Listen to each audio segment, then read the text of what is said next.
The desert wind in Arizona had a way of whispering things. Sometimes it carried dust. Sometimes it carried death. That morning it carried voices. I'd been tracking the Garrison gang for 3 weeks. A bunch of whiskey-soaked thieves who'd robbed a stagecoach outside Tombstone and left 2 guards bleeding in the dirt.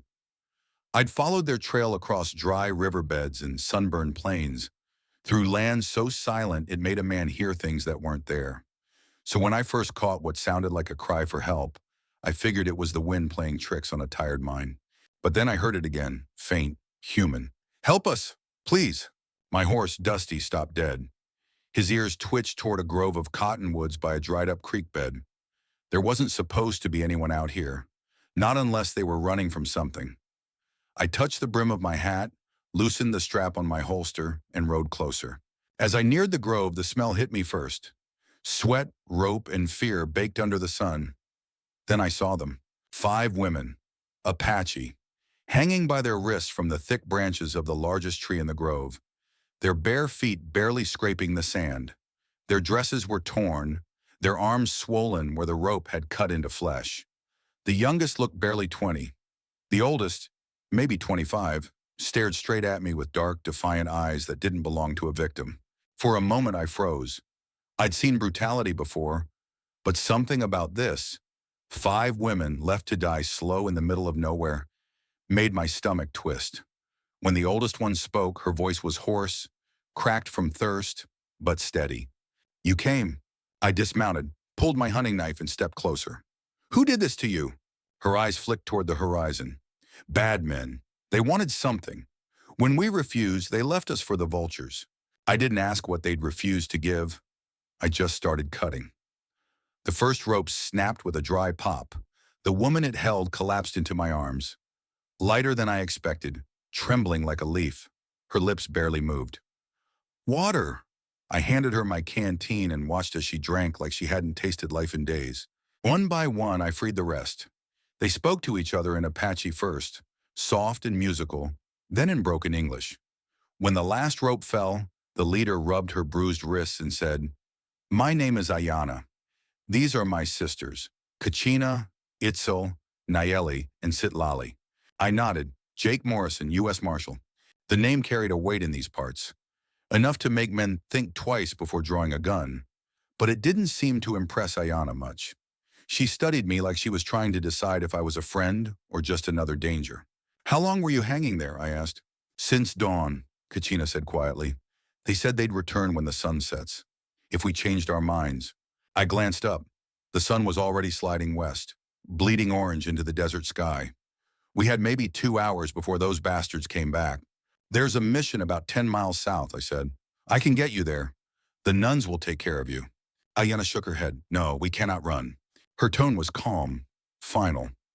The kind of voice that doesn't ask for permission. "We will not hide while these men still breathe." I frowned. "What are you saying?" She looked around at her sisters, then back at me. "We want you to help us hunt them down." I actually laughed, on a short, sharp, humorless. "You want to go after the men who just tried to kill you?" "Yes," said Itzel. Her English was rough, but her meaning was sharp as flint. "They killed our family, burned our village, took everything from us. Now they want to take our lives too." The youngest, Sitlali, touched her sister's arm and whispered something in Apache. Ayana nodded, then turned to me again. "We do not ask for mercy, Marshal, only justice." I ran a hand across my jaw. "Justice," I muttered. "That's a word folks like to bend." She stepped closer, and for a heartbeat I forgot to breathe. Even covered in dust and rope burns, Ayana moved with grace. Not fragile, but fierce, like a hawk. "Mr. Morrison," she said, her accent rolling soft but steady, "we are not helpless victims. We are Apache women. We know how to fight. What we need is someone who can make it legal." That got my attention. As a U.S. Marshal, I could shoot men for resisting arrest and call it law, but I'd never fought alongside the people most folks here called savages. Something about the fire in her eyes told me I was about to cross that line. I sighed. "All right, but if we're doing this, we do it my way. By the book." Ayana's lips curved just slightly. "Agreed." We gathered what little they had left. Knives, a broken rifle, a pouch of bullets. The gang had taken their horses, so I doubled them up on mine and two half-wild strays grazing nearby. As we mounted, Ayana called out, "Marshal!" "Yeah? There is something you should know about helping us." I looked over my shoulder. "What's that?" She hesitated, her face shadowed by the low sun. "Once you know what we know, you can never go back. The knowledge we carry will make you a target as long as you live." For a long moment, I just stared at her. Then I adjusted my hat and muttered, "Lady, I stopped worrying about targets the day I pinned this badge on." She smiled faintly. "Then maybe you were meant to find us." We rode hard through the fading light. Our silhouettes stretched long across the sand. The desert turned blood red around us, and I couldn't shake the feeling that I'd just signed up for something far bigger than I understood. Night was coming fast. The tracks were easy to follow. 8 horses, all headed north toward Devil's Canyon. The sisters moved like shadows beside me, silent and watchful. Every so often, one of them would dismount to touch the ground, reading signs I couldn't see.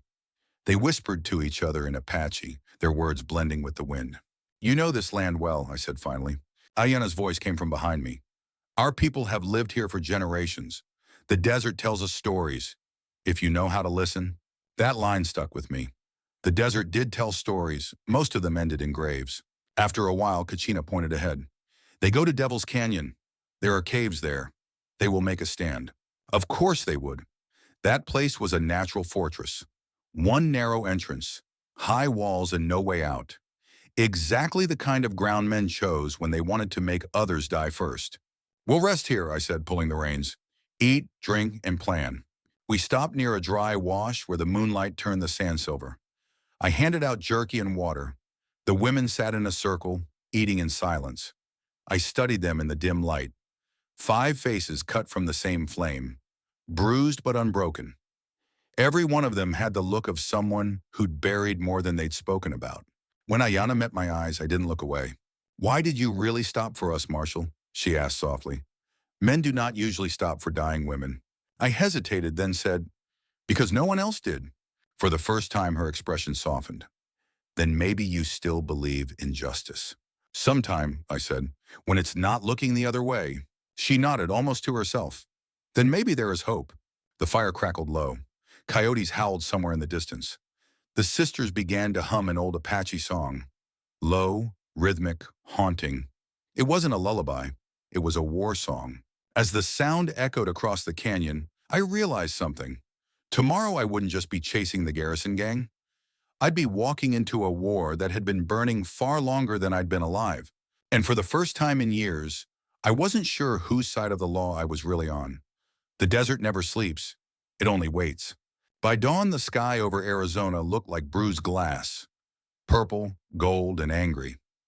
Dusty's hooves kicked up the kind of silence you could feel in your teeth.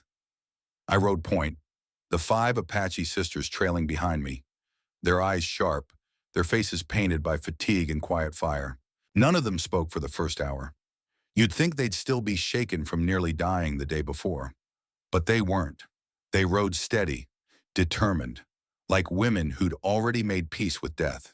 When the sun climbed higher, I finally broke the silence. "You 5 sure about this?" I asked. Ayana's voice came calm from behind. "You saved us, Marshal. Now you'll see why." Her tone carried no hesitation. It was more a statement than a promise. We stopped at a shallow ravine around mid-morning. The heat was already mean, the kind that made metal too hot to touch. I took a sip from my canteen and passed it to Sitlali, the youngest. She nodded politely before handing it to Kachina, who was busy studying the ground. "They passed through here," she said. 6 horses, same ones that left us hanging. I crouched beside her. The prints were clear, deep, and recent.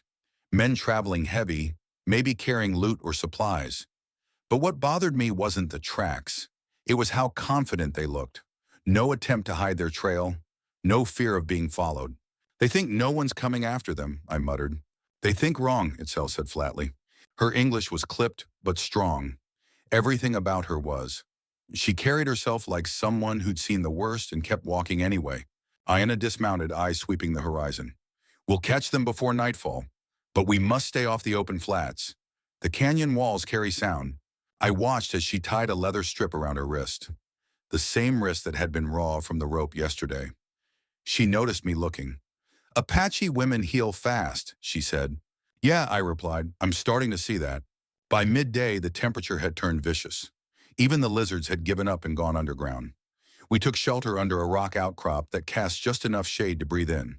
Nellie handed me a piece of dried venison. Eat, she said. You'll need strength. I almost smiled. You always feed your prisoners this well? She didn't laugh. Apache humor wasn't something you earned easily. Ayanna sat beside me, her gaze fixed on the horizon. You've been a lawman long? 8 years, I said. Maybe 9. Hard to tell when the days all look the same. And before that? Army, I said, Union side. Her expression didn't change, but I felt the weight behind her silence. The Civil War had left scars across this land that no treaty could heal. Finally, she said, you fight for your country. Now you fight for its lies. That hit harder than she meant it to. I looked at her. You think I don't know that? Ayanna's eyes softened slightly. Then why do you still wear the badge? I hesitated, then said quietly, because someone has to make it mean something. For a long time, she didn't answer. Then she whispered, maybe you still can. That night, the desert came alive. The air cooled, but the silence thickened. Somewhere in the distance, coyotes yipped. Not the playful kind, but the hungry kind. We made camp near a dry arroyo, our fire small and shielded by stone. The sisters gathered close, their faces flickering in the glow. They spoke little, but when they did, their voices carried the rhythm of prayer. I was cleaning my rifle when Sitlali suddenly asked, why you help us, white man? The question caught me off guard. I looked up, saw 5 pairs of dark eyes waiting. I guess I got tired of watching good people die while bad ones keep breathing, I said. Kachina tilted her head. Then you will understand why we cannot rest until they're gone. I met her stare. You talk like this is justice. Ayanna's voice came low and even. It is, just not the kind you write down in books. The way she said it made the hair on my arms stand up. Sometime after midnight, Itzel woke me. Riders, she whispered, coming from behind. I listened. Faint hoofbeats, maybe 3 miles back. Could have been travelers, or not. How many, I asked. 4, she said, maybe 5. I cursed under my breath. We've got company. Ayanna stood, rifle already in hand. The gang? Could be, or someone worse. We doused the fire, packed up, and mounted fast. The moon gave us just enough light to move without breaking our necks. We rode north, cutting through dry riverbeds to muffle our trail. Hours later, we stopped near a ridge overlooking Devil's Canyon, a jagged scar in the earth that looked like God had lost his temper. They'll head there, I said. It's perfect ground for an ambush. Ayanna nodded. Then we meet them on their own ground. As dawn broke, we reached the canyon rim. The air was thin and sharp. From below, I could see faint smoke rising. Campfire smoke. They were down there, all right. Maybe 8 men total. Ayanna crouched beside me, studying the view like a general mapping her battlefield. We attack at dusk, she said. They'll be drunk, tired, stupid. I frowned. You've done this before. She didn't answer directly. Our father taught us to hunt. He said a true hunter waits until his prey thinks he's safe. I watched her profile against the sunrise. Strong, fearless, and heartbreakingly beautiful in that quiet way the desert has of hiding its miracles. You keep talking about your father, I said. What happened to him? Ayanna's expression darkened. He died protecting something sacred, something men like the Garrison Gang will never understand. What kind of something? Before she could answer, Kachina raised a hand for silence. Listen, we all froze. From somewhere down in the canyon came the faint echo of laughter. Harsh, careless, human. The gang. Ayanna's lips tightened. Tonight they pay. We spent the day hidden in the rocks, waiting. The heat was merciless, but the sisters didn't complain. They used the time-sharpening blades, cleaning weapons, whispering to one another in their language. I watched them move, quiet, precise, almost supernatural in their coordination. They weren't 5 women anymore. They were one force. At one point, Nayeli handed me a strip of red cloth. Tie this around your arm, she said. What for? So we know who not to shoot. Comforting, I said, but tied it anyway. When dusk finally crept over the desert, painting the cliffs in fire and shadow, Ayanna stood. Time. We moved like ghosts. No sound but our breathing. No light but the faint glow of a dying sun. As we neared the mouth of the canyon, Itzel pressed her ear to the ground. 8 horses, she whispered. They do not move. Ayanna's voice barely rose above the wind. We take them alive if we can, but if not, She didn't need to finish. None of us expected mercy. As we crept forward, I caught myself thinking about what she'd said earlier. About her father. About sacred things. Something about her words carried a gravity I couldn't shake. Whatever this was, it wasn't just revenge. It was something older, deeper.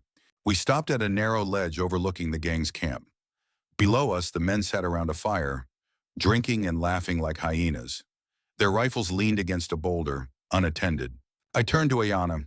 What exactly did they want from you? She hesitated, then said quietly, they think we know where something valuable is hidden. Gold? Her eyes flicked toward the dying sun.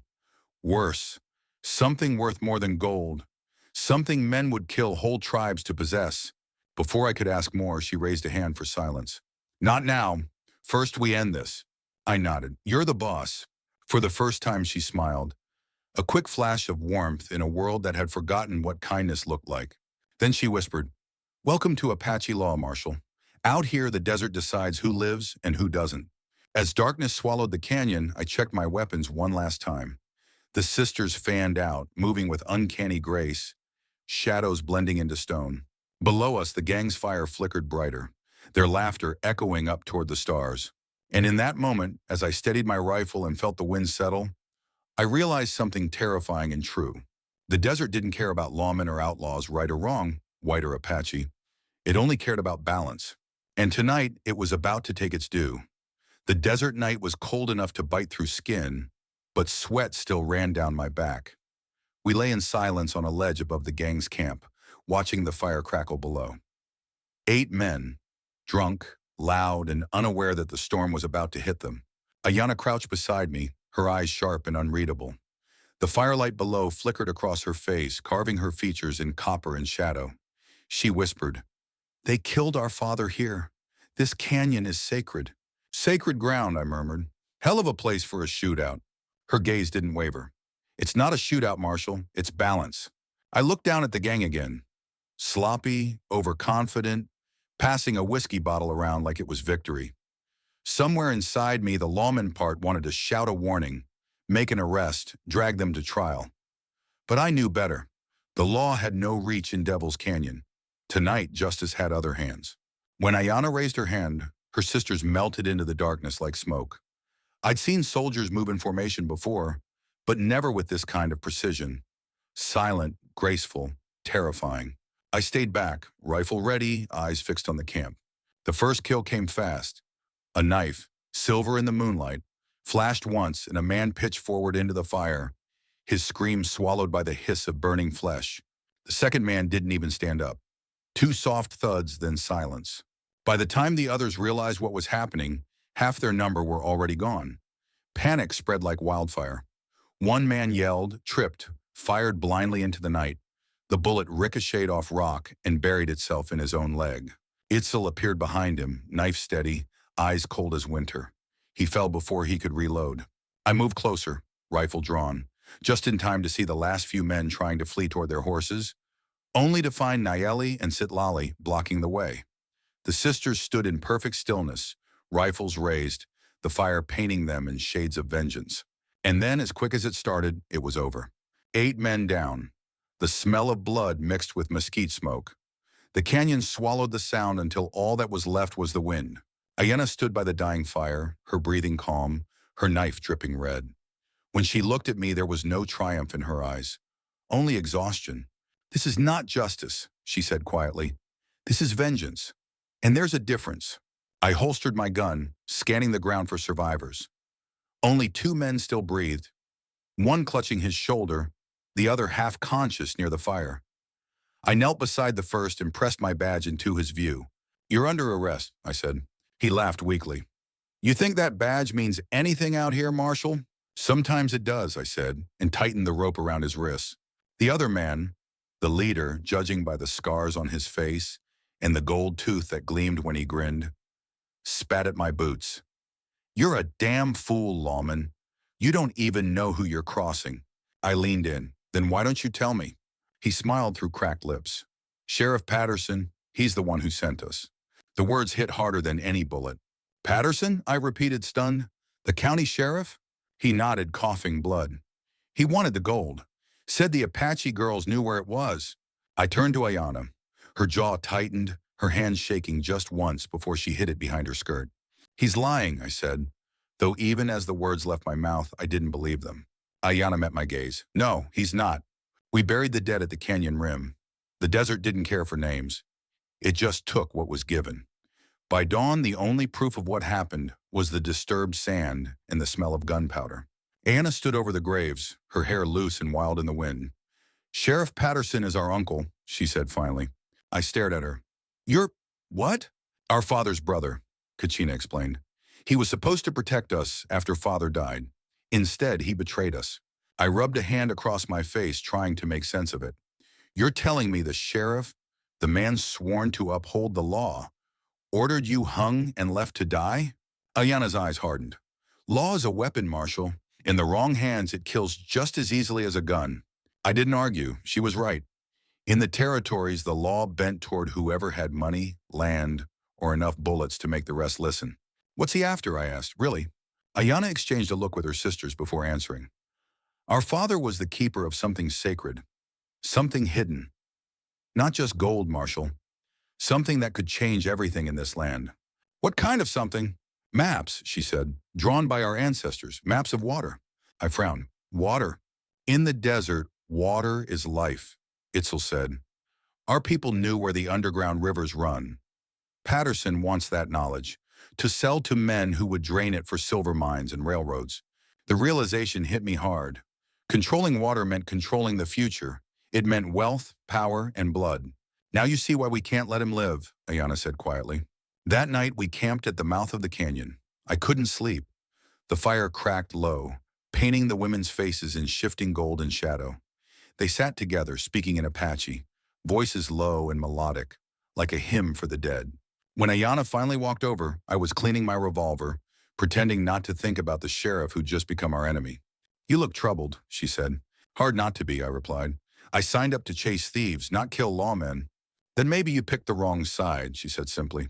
I glanced at her. You think I don't care about the law? I think you care too much about what it used to mean. Her words cut deeper than she knew. For a long time, we sat in silence. Then she said softly, You saved our lives, Marshal. But if you help us finish this, you'll lose yours. I met her eyes. Maybe it's time somebody did. Just before dawn, the ground trembled faintly, the unmistakable rhythm of approaching riders. Ayana was on her feet instantly, rifle ready. How many? I asked. Kachina crouched, listening. 4, maybe 5. Coming fast. Patterson's men. He'd sent another posse, maybe to finish what the first couldn't. We moved quickly, packing up camp, leading the horses toward a narrow pass that wound deeper into the hills. The air was sharp and dry, filled with the metallic scent of rain that would never come. By sunrise, we'd found a narrow plateau overlooking a valley of red stone. From there, we could see dust trails on the horizon, riders closing in. They'll reach us by noon, I said. Ayana nodded. Then we make our stand here. Her voice was calm, steady, but I caught something else in it. Resignation, maybe, or acceptance. I checked my rifle. Ayana, you should know. If we fight Patterson, we're fighting the whole territory. She looked at me with quiet defiance. Then the territory will bleed. The wind picked up, whistling through the rocks. The sisters prepared like soldiers, laying out ammunition, checking knives, whispering prayers. I caught myself watching Ayana again, the way her hair caught the morning light, the way her hands didn't tremble even when death was near. You really think this ends with killing him? I asked. It ends with truth, she said, and truth always costs blood. Whose blood? Whichever the desert chooses. That was the thing about Ayana. She didn't talk like a woman from this century, more like someone carved from the bones of the earth itself. I swallowed hard. He's your uncle, Ayana. You ready to kill him? She met my eyes, unwavering, resolute. He stopped being family the day he betrayed his people. The sound of horses grew louder. Dust clouds rose in the distance. I tightened my grip on the rifle and glanced at Ayana. If we're doing this, we do it smart. She nodded. Then lead, Marshal. The law rides with you tonight. I almost laughed. You sure you want that curse? Her lips curved faintly. We already carry enough curses of our own. And as the first sunlight poured over the canyon, turning the rocks blood red, I realized she wasn't wrong. The desert had its own law. And by sundown, we were all going to pay its price. The storm didn't come from the sky that morning. It came from behind us. By mid-morning, the horizon shimmered with heat and dust. The air itself felt tense, ready to break. I rode beside Ayana, watching her eyes flick constantly toward the south. She didn't have to say it. We both knew Patterson's riders were closing in. "We can't outrun them forever," I said. She nodded. "We won't have to." There was no fear in her tone, just the kind of confidence that made you believe she'd already accepted her fate. "The canyon ahead," she continued. "There's a place our father showed us when we were children. Hidden, safe." I gave a dry laugh. "You sure about that? Patterson's men have been combing this land for years." Her dark eyes cut toward me. "That's because they've been looking with greed, not with respect." I didn't answer. "You don't argue with someone who spent her whole life reading the desert like scripture?" By noon, we reached a narrow gorge where the cliffs rose sharp as broken teeth. The entrance looked like nothing more than a crack in the rock. But Ayana dismounted, pressed her palm against the stone, and whispered a few words in Apache. A small gust of wind slipped through, carrying cool air that smelled faintly of sage and rain. "Here," she said, "the mountain remembers." We led the horses inside, single file, until the light disappeared and the world turned to darkness and echo. The air grew colder, the walls smoother, worn by time and something older than time. My boots crunched over gravel that sounded too loud in the silence. "Light," Ayana murmured. Niley struck flint, and a torch flared to life. The glow spread across the chamber like sunrise in miniature. And then I saw it. The cave opened into a vast dome of rock, the walls shimmering faintly with veins of gold and silver. On the ground lay carved boxes, stone jars, ceremonial masks, jewelry that sparkled with turquoise and obsidian, spears wrapped in leather, feathers still intact after generations. It wasn't a mine, it was a vault, a cathedral made by human hands in divine patience. My breath caught. "My God!" "Not God," Ayana said softly, "our ancestors." She stepped forward, her torchlight dancing across hundreds of relics. "This is where our people hid their history when the soldiers came, so their greed could not erase us." I moved closer, running my hand across a carved chest covered in symbols. "So this is the treasure Patterson's after." Kachina shook her head. "No, this is what he thinks he wants." I turned. "You mean there's more?"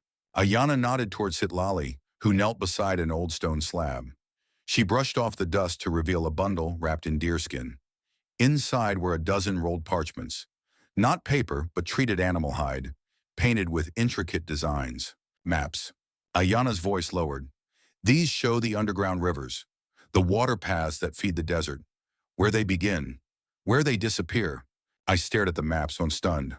"Water," I whispered. "That's what he wants." "It's what every man wants," she said. "You can live without gold. You can't live without water." The truth hit me like a fist. Whoever controlled that water could own the entire Southwest. I paced across the cavern, thinking out loud. If Patterson gets his hands on this, he could sell it to the mining companies, the ranchers, the railroads. He would sell our survival, Ayana interrupted sharply. He already sold his soul. I looked at her. "You really think you can hide this forever? Sooner or later, someone else will come. Then we'll keep moving," she said. "We always have." Her stubborn courage made me ache in a way I didn't expect. "You can't fight the whole world." She smiled faintly. "We don't need to. We only fight the ones who come too close." A sound echoed through the tunnels, faint, metallic, like boots striking stone. Ayana's head snapped up. "They found us!" We killed the torch, plunging the cave into darkness. My heart pounded in my ears as we listened. Voices. Patterson's voice among them. Unmistakable. Smooth, smug. Carrying the weight of a man who believed God himself worked for him. "Spread out," he barked. "They're in here somewhere. Find the gold first, then the women." Ayana gripped my arm. Her hand trembled slightly, though her voice didn't. "This way," she whispered, leading me toward a narrow passage that sloped deeper underground. The walls closed in tight enough to brush my shoulders. The air was cooler, but heavy, thick with age and something else. Something watching. "What is this place?" I whispered. "Our burial ground," Sitlali answered softly from behind. "Where our ancestors rest."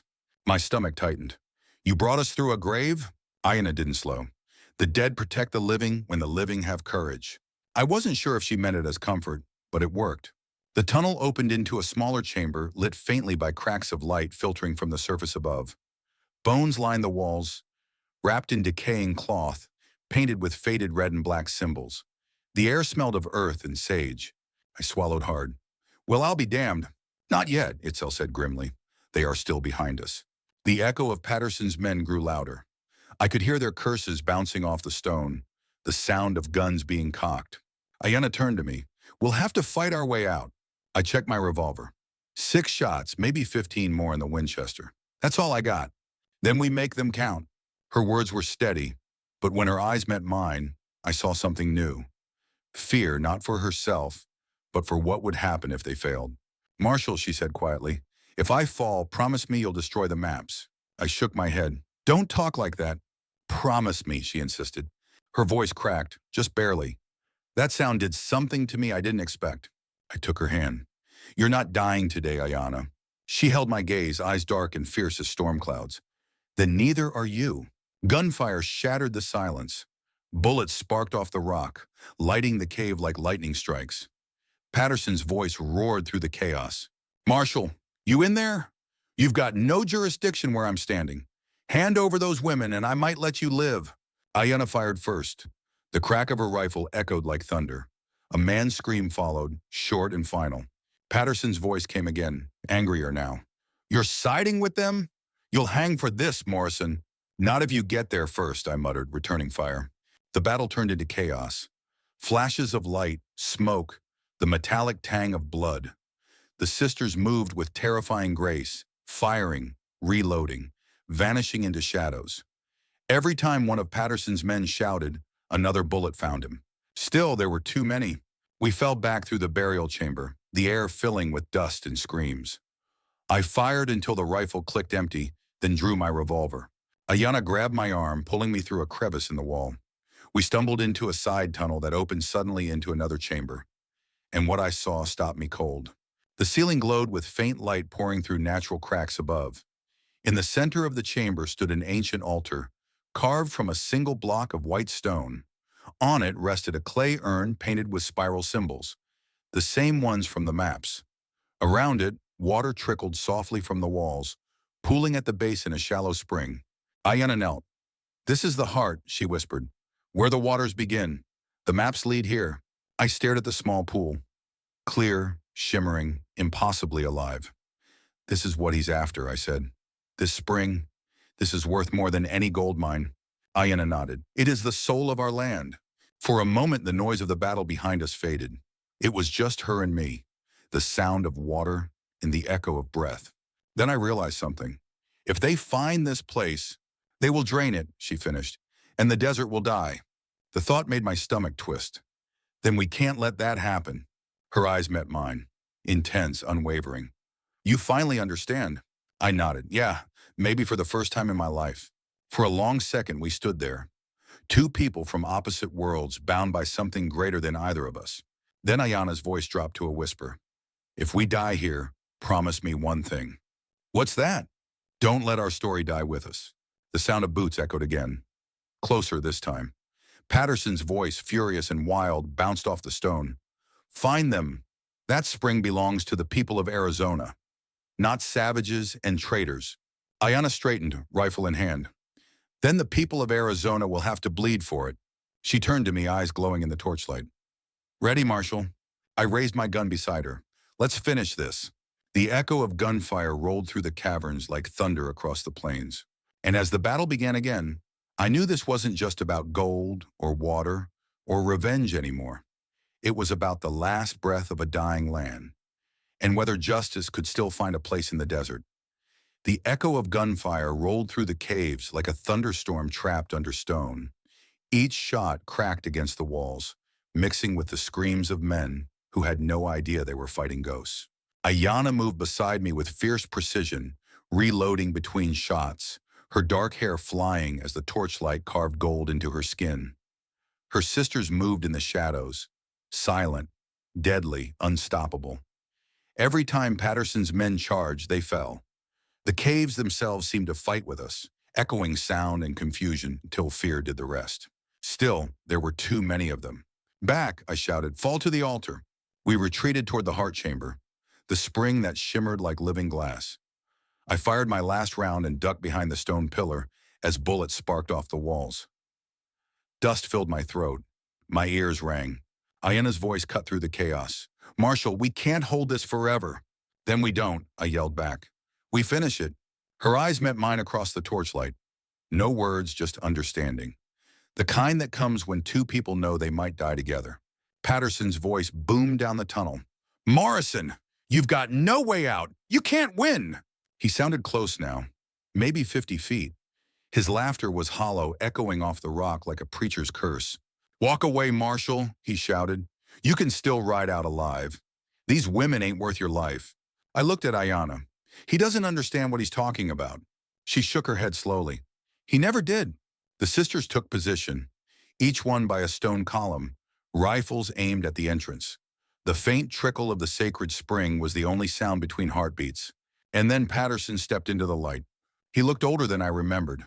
His gray coat torn, his hat gone, his face twisted by greed and sweat. The badge on his chest glinted faintly in the torchlight, a cruel reminder of the authority he'd betrayed. Behind him came three men, guns drawn, eyes darting like cornered dogs. Patterson's voice was smooth again, too smooth. "Marshall, I can still make this right. Hand over the maps, the women, and no one needs to die." I stepped forward. "No, Sheriff. You're done making deals. This is where the law ends." He sneered. "Law? You think what you're doing here is law? You're standing with killers, with savages." Ayana's rifle clicked. "And you're standing on sacred ground, murderer." Patterson spun toward her, weapon raised. "Don't you call me that, girl. I raised your family when no one else would. You gave us pain," she shouted. "You gave us graves." The sound of her voice made his hand tremble. He tried to cover it with a laugh, but it came out brittle. "I did what I had to. There's no room for sentiment in progress." I leveled my Colt at his chest. "You mean greed. Let's call it what it is." For the first time, the mask slipped. Patterson's eyes blazed with fury. "You think you're better than me, Marshall? You think wearing that badge makes you holy? You're just like me, chasing power, pretending it's justice." I took a breath. "Maybe, but I still know when to stop." Then everything happened at once. Patterson fired, Ayana fired back. The two bullets crossed paths in the dark. His missed me by inches. Hers hit him dead center in the chest. The sound of the shot echoed through the cave like a final judgment. Patterson stumbled backward, eyes wide, the gun falling from his hand. He looked down at the spreading blood on his shirt, then up at me. She shot me." I stepped closer, holstering my gun. "You left her no choice." He sank to his knees, his breath ragged. "You'll see. You'll all see. That gold, that water, it'll curse you too." Then he fell forward, face first into the dust. Silence, only the soft trickle of the spring remained. Ayana lowered her rifle. The barrel trembled slightly in her hands before she exhaled and let it fall to her side. Her sisters gathered around, their faces unreadable. Not celebrating, not mourning, just finished. I stood there watching the sheriff's body. His badge glinted faintly, half buried in the sand. Once that piece of tin meant something. Now it was just another relic. Ayana's voice broke the silence. "It's over." "Yeah," I said quietly, "but not for long." We buried Patterson outside beneath the desert stars. No marker, no prayers, just sand and wind. He'd stolen enough from the earth. Now it took him back. When we returned to the cave, the sisters carried the maps to the altar. Ayana unrolled one, her fingers tracing the painted lines like old scars. "What will you do with them?" I asked. "Keep them hidden," she said, "until the world learns to value water more than gold." I nodded. "That might take a while." She smiled faintly. "Then we have time." Her eyes met mine, and for the first time I saw peace there. Fragile, hard-won, but real. "You should go," she said softly, "before your lawmen come looking." I looked toward the entrance, where dawn was just beginning to break. "They'll come after me, sure. Say I helped you escape. Say I turned traitor." "And did you?" she asked, a hint of a smile on her lips. I thought about it. About the badge on my chest, the blood on my hands, and the truth I'd seen beneath this mountain. "Maybe I stopped being a lawman the moment I started listening," I said. "Maybe that's what justice really sounds like." We packed what we could and rode out before sunrise. The air was cool, the desert washed in pale blue light. From the ridge, I could see the canyon behind us. Quiet again. The way ancient places get after death and redemption share the same ground. Ayana rode beside me silent for a long while. Then she said, "You could still come with us. North, maybe Mexico. We can disappear." I shook my head. "I don't run, Ayana. Not from the truth anyway." She studied me for a long moment. "Then what will you do?" I looked out across the endless horizon. "Tell the story. Let people know what happened here. What you protected." Her hand brushed mine gently on the reins. "Then make sure you tell it right." I smiled. "I will." For a while we rode in silence. The sisters' horses moved in perfect rhythm, their silhouettes stretching across the sand like the shadows of a legend. At the crest of a hill, Ayana slowed her horse and turned to me. The rising sun framed her in gold. "Jake," she said quietly, "what do you believe now?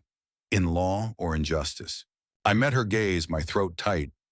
"Maybe they're the same thing," I said, "if you fight for the right people." We reached the edge of Apache land by noon. The wind had picked up again, carrying the dry scent of mesquite and something sweeter. Hope, maybe. The sisters turned north, their figures small against the desert sky. Ayana paused, looking back one last time. She raised her hand in silent farewell. I raised mine in return, the distance between us filled with everything we couldn't say. Then she was gone. I sat there a long while staring at the empty trail until the sun climbed high enough to erase even the hoofprints. Only the memory remained of a woman who fought like the wind, loved like the earth, and carried a nation's soul in her eyes. Weeks later, I turned in my badge. The marshal's office in Prescott was hot and dusty, and the man behind the desk didn't ask questions. He just looked at me and said, "You done, Morrison?" "Yeah," I said, "I'm done." I left the badge on the table. As I walked out into the sunlight, I felt lighter and older, like I'd finally stopped pretending the world was black and white. I never saw Ayana again, but sometimes when I ride across the desert, I swear I can hear her voice in the wind. The land feels different now, quieter, as if it remembers the blood spilled to keep it alive. And when I pass a stream hidden among the rocks, I stop, kneel, and let the water run through my fingers. That's when I think of her words, "The mountain remembers." Maybe she was right. Maybe the desert doesn't forget the ones who fought for it. So if you're hearing this, out here in a land that never stops testing men, I'll ask you something. What would you choose? The law that serves power or the justice that serves the truth?